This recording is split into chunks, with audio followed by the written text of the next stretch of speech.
Saya mendengar ceramah Ustadz, beliau bilang, janganlah kamu berdoa kalau kamu tidak tahu ilmunya. Yang demikian maksudnya bagaimana Ustadz? Mohon tausiahnya. Jadi doa itu kan permohonan kita kepada Allah Subhanahu wa Ta'ala. Itu kalau kita mohon, tentu kita harus tahu apa yang kita mohonkan, begitu itu maknanya. Jadi kita mohon kepada Allah itu tahu yang kita minta, yang kita mohon gitu. Jangan sampai kita mohon kepada Allah tapi kita tidak tahu yang kita minta. Itu makanya tadi perlu ilmunya gitu kan. Ilmu kan kadang-kadang doa itu banyak kita baca dalam bahasa Arab misalkan seperti itu. Nah, kita paham apa tidak gitu loh. Jadi ketika lisan kita menyebut ya, karena doa itu kan berarti dilisankan, bukan di dalam hati, bukan di batin ya, enggak boleh ya.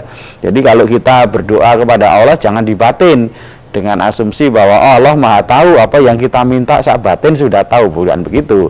Tetapi kita memang dituntunkan untuk berdoa, menyeru, dibaca gitu, artinya keluar dari lisan kita.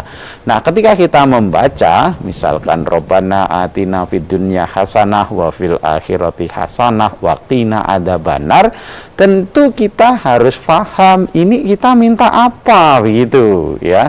Kita minta apa? Kalau kita tidak tahu, tidak paham, ya tentu tidak akan dikabulkan oleh Allah Subhanahu wa Ta'ala gitu.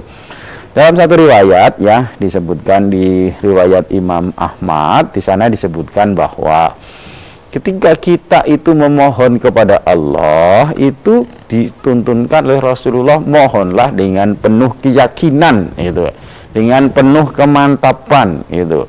Kemudian di akhir ayat atau di akhir hadis disebutkan bahwa Allah itu tidak akan mengabulkan ya, fa innallaha la yastajibu ya, Allah tidak mengabulkan li abdin da'ahu, dari seorang hamba yang berdoa kepadanya andohrin qalbin ghafilin gitu kan, yang berdoa kepadanya dengan hati yang lalai lagi kosong gitu. Maknanya lalai lagi kosong ya, tidak paham yang kita doakan, tidak mantap, tidak yakin bahwa doanya dikabulkan oleh Allah Subhanahu wa Ta'ala gitu. Maka kalau kita berdoa kepada Allah Subhanahu wa Ta'ala, yakin bahwa doa kita dikabulkan oleh Allah, kemudian paham apa yang kita mohonkan gitu. Ya, pahami yang kita mohonkan kepada Allah. Nah, tentu kemudian di sana ada hadis lagi bahwa ketika kita berharap doa kita dikabulkan, di sana ada nanti ya hadis-hadis Nabi Sallallahu Alaihi Wasallam yang menjelaskan bahwa semua doa hamba itu dikabulkan, tapi bentuknya bisa jadi tidak sesuai dengan apa yang kita mohonkan.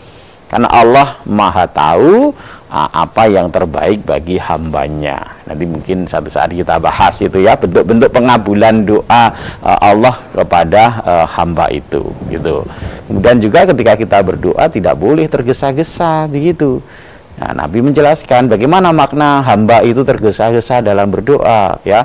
Dia mohon kepada Allah, kemudian keesokan harinya saya sudah mohon kepada Allah tapi belum dikabulkan. Nah, itu adalah bentuk ketergesa-gesaan kita. Karena Allah jauh lebih tahu apa yang terbaik bagi hambanya. Kita mungkin melihat bahwa permintaan kita kepada Allah ini misalkan ini yang terbaik. Ya Allah, anugerahkan saya kekayaan misalkan gitu kan. Karena kita lihat secara tata lahirnya namanya kekayaan itu menyenangkan begitu. Tetapi bisa jadi kita tidak tahu bahwa di balik kekayaan itu, kalau kekayaan itu datang kepada kita, membuat kita lupa, lalai kepada Allah, membuat kita lupa, lalai untuk beribadah kepada Allah. Bisa jadi demikian gitu. Dulu waktu masih belum punya rezeki banyak, masih hidupnya pas-pasan, itu rajin berangkat ngaji gitu kan. Meskipun dengan kendaraan seadanya begitu, dengan keluarganya rajin berangkat ngaji. Begitu diberi kekayaan Allah yang banyak, punya mobil bagus, itu malah lupa tempat pengajian.